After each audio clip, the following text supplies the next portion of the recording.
আসসালামু আলাইকুম ভিউয়ার্স। আজকে আপনাদের জন্য নিয়ে আসলাম টক ঝাল মিষ্টি আমের সুন্দর মজাদার আচার। তাহলে চলুন দেরি না করে শুরু করি।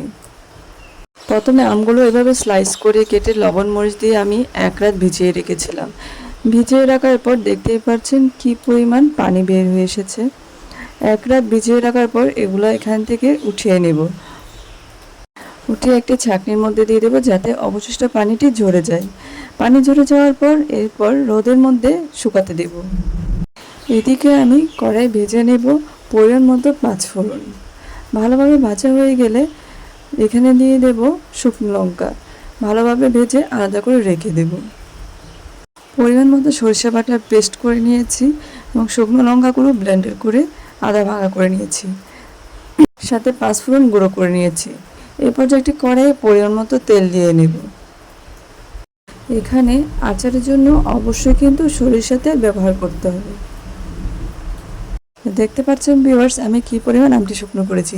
আমি কিন্তু একেবারে কড়কড়ে শুকনো করিনি। এই পর্যায়ে গরম তেলে দিয়ে দেব শুকনো আমগুলো। পর্যায়ক্রমে সব আমটি দিয়ে দেব।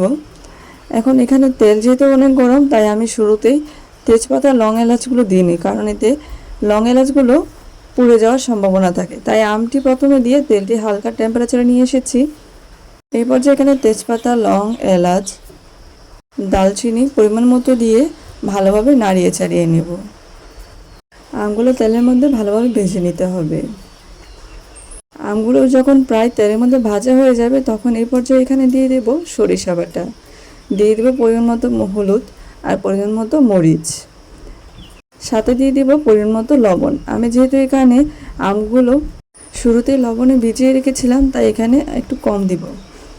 এরপর যে সব উপকরণ ভালোভাবে নাড়িয়ে চাড়িয়ে দেব। খেয়াল রাখবেন আচার রেডি করার সময় চুলার আঁচ মিডিয়াম লো হিটে রাখবেন। এখানে দিয়ে দেব ব্লেন্ডার করে রাখা শুকনো লঙ্কাগুলো আর সাথে দিয়ে দেব পরিমাণ মতো চিনি। আমি এখানে 2 পর্যায়ে চিনি ব্যবহার করব। উপকরণগুলো দিয়ে আমটি ভালোভাবে নাড়িয়ে চাড়িয়ে নেব। একটু পরপরই আচারগুলো নাড়িয়ে দিতে হবে, না হলে নিচে লেগে যাওয়ার সম্ভাবনা থাকে।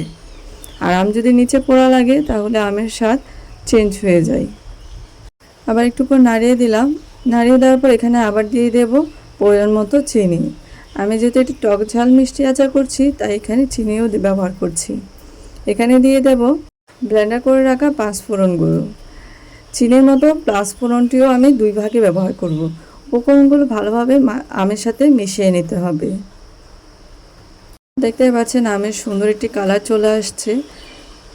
এরপর যে শেষের দিকে দিয়ে দেব বাকি পাঁচফোড়নগুলো, সাথে দিয়ে দেব পরিমাণ মতো ভিনেগার।